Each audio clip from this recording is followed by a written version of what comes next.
10 திங்கள் சுமந்தாளே அவள் பெருமைப்பட வேண்டும்.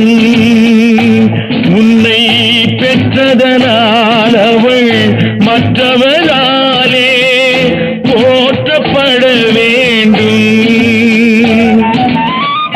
கற்றவர் சபையில் உனக்காக தனி இடமும் தர வேண்டும். உன் கண்ணில் ஒரு துளி நீர் வந்தாலும் உலகம் அழ வேண்டும்.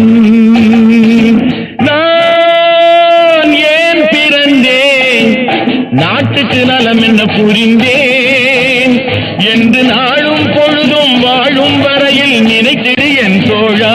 நினைத்து செயல்படு என் தோழா, உடனே செயல்படு என் தோழா.